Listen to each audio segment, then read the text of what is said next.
मूर्ती मोरया।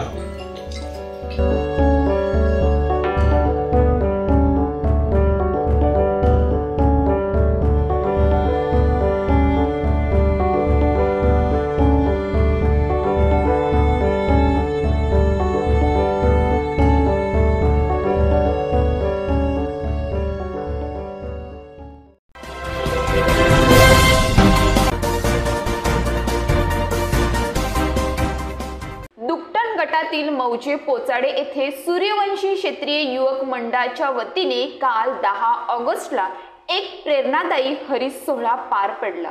वृक्ष लागवड आणि कुणबी सामाजिक वनीकरण उपक्रम मोठ्या उत्साहात संपन्न झाला। पर्यावरण संवर्धनाच्या उद्देशाने आयोजित केलेल्या या कार्यक्रमाला परिसरातील नागरिकांचा उत्स्फूर्त प्रतिसाद लाभला। या उपक्रमाचे नेतृत्व मंडळाचे नवनिर्वाचित अध्यक्ष प्रशांत सातवी यांनी केले। कार्यक्रमाचे उद्घाटन माजी मुख्याध्यापक तात्या पाटील यांच्या हस्ते करण्यात आले। प्रमुख पाहुणे म्हणून ज्येष्ठ नागरिक कमलाकर पाटील, उद्योजक आणि सामाजिक कार्यकर्ते विनोद पाटील, उपसरपंच प्रिया पाटील तसेच माजी उपसरपंच विजय शेलार उपस्थित होते। वृक्षदाते अनंत पाटील यांनी कार्यक्रमासाठी झाडांची पुरवठा व लागवडीसाठी विशेष सहकार्य केले। यावेळी परिसरातील अन्य मान्यवरांनी आपली उपस्थिती दर्शवून उपक्रमाची शोभा वाढवली। कार्यक्रमात सुमारे 150 पेक्षा अधिक वृक्षांची लागवड करण्यात आली। वृक्ष केवळ पर्यावरण पूरक नसून भविष्यात ग्रामस्थांसाठी उपयुक्त ठरणार आहेत। गावातील शाळकरी मुलांनी व युवकांनीही यात उत्स्फूर्त सहभाग घेतला।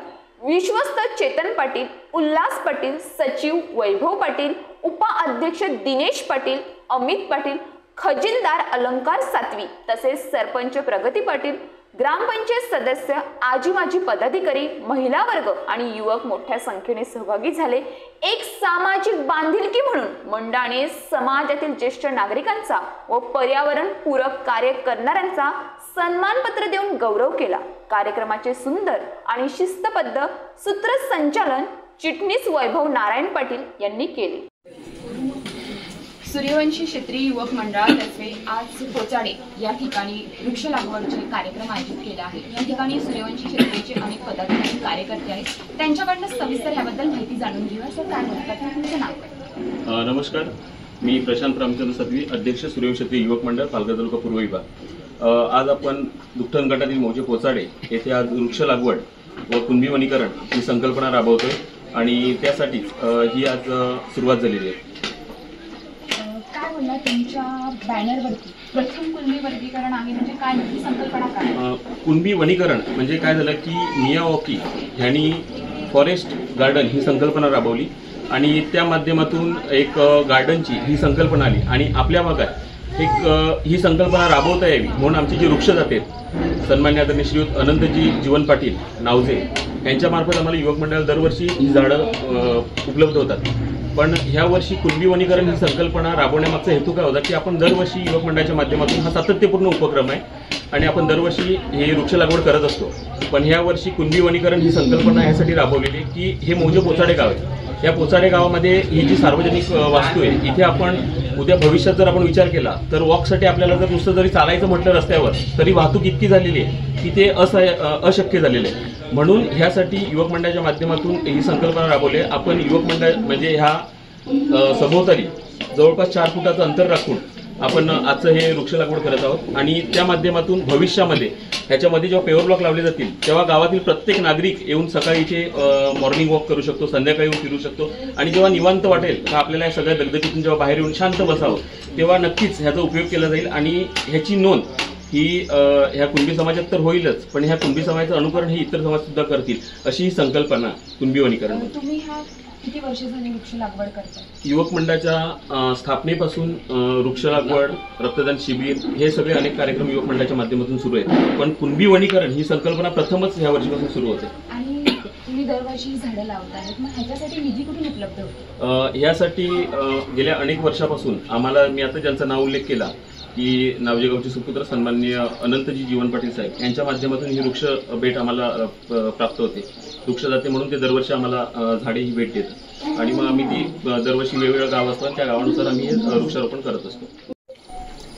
तुम्ही तुम्ही एवढे वर्ष झाडं लावतात आहेत, मग ती झाडं आजपर्यंत जगलेली आहेत का, आहेत का? 95% झाडं ही जगलेली आहेत. आपण ज्या वेळेला वृक्षारोपणाच्या कार्यक्रमानिमित्ताने जी झाडं घेतो, तर ती झाडं जगल्यात की नाही जगलेल्या आहेत त्याचा पाठपुरावा आम्ही स्वतः करतो. सुरुवातीला वृक्षारोपण हा कार्यक्रम आपण राबवत होतो, पण वृक्षारोपण म्हणजे प्रत्येक वर्षाला त्याच झाडात त्याच खड्ड्यात रोप लावणे असं चालायचं आणि त्याच्यावर दुर्लक्ष व्हायचं. कोणीही कुठेतरी झाडं लावली तर त्यामुळे त्याच्यावर कोणाचंही लक्ष नसायचं. पुढच्या पावसाळ्यात पुन्हा तिथे झाडं लावायचं असं व्हायचं. मग ती संकल्पना आपण थोडीशी त्याला बगल देऊन, त्या संकल्पनेला बगल देऊन आपण वृक्षभेट हे त्याला नाव आहे. म्हणजे वृक्षारोपण हा शब्द बाजूला करून आपण वृक्षभेट दिलं. आणि वृक्षभेट द्यायची तर आपण काय करायचं की गावात आपले 47 गावं आहेत, तर 47 गावांपैकी एक गाव निवडायचं प्रत्येक वर्षी आणि त्या गावातल्या प्रत्येक व्यक्तीला एक फळझाडं द्यायचं, 1 किंवा 2, म्हणजे ज्याची रिक्वायरमेंट असेल, मंडळाने रिक्वायरमेंट केलेली असेल त्याप्रमाणे आपण ती फळझाडं पुरवायची. गेली अनेक वर्ष आपण फळझाडं दिली, ती प्रत्यक्षात लावून नुसते फोटो काढण्यापुरता किंवा प्रोटोकॉलसाठी आपण हे काम करत नाही आहे, तर त्याची आज लोकांना फळंसुद्धा मिळालेली आहेत खायला आणि चांगल्या प्रकारचं. संकल्पना कशी आली का झाडं लावण्याची? मॅडम, माझं ह्याच क्षेत्रामध्ये ॲग्रिकल्चर क्षेत्रामध्ये शिक्षण झालेलं आहे आणि आम्ही स्वतः लँडस्केपिंग आणि वृक्ष लागवडीचं माझं काम कंटिन्यू आणि त्याच्याशिवाय मी अतिशय वृक्षप्रेमी आहे. म्हणजे एखादा समोरचा माणूस झाड तोडत असेल ना तर त्यालासुद्धा मी गाडी थांबवतो की बाबा हे झाड का तोडतोस. कारण आज झाडं वाढवणे, झाडं लावणे आणि संगोपन करणे ही आज काळाची गरज आहे. आज आपण इथे ते सगळा एवढा तरुण वर्ग जो जमलेला आहे, उद्या एकही झाडं नसेल तर ह्या तरुणांवर काय बितेल याची कल्पनासुद्धा आपण करू शकत नाही. त्याच्यासाठी झाडं लावणे, झाडं लावलं तर ऑक्सिजन मिळेल, तर फळं मिळतील. ठीक आहे, आता तुम्ही कोचाळे गावामध्ये आलेले, झाडं लावलेली आहेत, तुम्ही झाडं लावून निघून जाणार, त्याच्यानंतर त्याच्यासाठी गुरं येणार, कोण येणार, पावसाळा आहे म्हणून ठीक आहे पाणी, मग त्याच्यानंतरचं कसं असतं? त्याच्यानंतरचं साधारणतः गाववाल्यांशी आणि ह्या गटातल्या लोकांशी आपण चर्चा केल्यानंतर त्याने स्वतःहून सांगितलेलं आहे की ह्या झाडांना कंपाऊंड करण्याचं काम आम्ही करू आणि त्याला पाणी म्हणजे पाठीमागे पाण्याची टाकी आहे तिथून ह्या झाडांना ठिबक सिंचन करण्याचं कामसुद्धा इथली लोक करणार आहेत. आज किती झाडं लावणार? आज साधारणतः आपण इथे 300 झाडं पोचवलेली आहेत.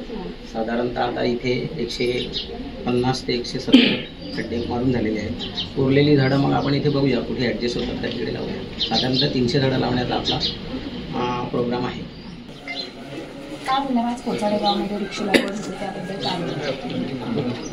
कुणबी समाजाचं सूर्यवंशी क्षत्रिय युवक मंडळ पालघर तालुका आयोजित कुणबी वनीकरण आणि कुणबी वृक्ष लागवड ही जी संकल्पना आहे आमची आजची, तर बऱ्याच वर्षापासून वृक्ष लागवडी केली जाते. आज आम्ही लागवडीला महत्त्व देणार नाही, पण ते वृक्ष संवर्धन कसं करायचं ह्याच्यावर जास्त फोकस करणार आहोत. आणि आपला कुणबी समाज असल्याकारणाने आम्ही आज एक नवीन संकल्पना राबवणार आहोत की कुणबी समाजासाठी शेती ही माता असते आणि वृक्ष आमच्यासाठी आजपासून पिता असेल.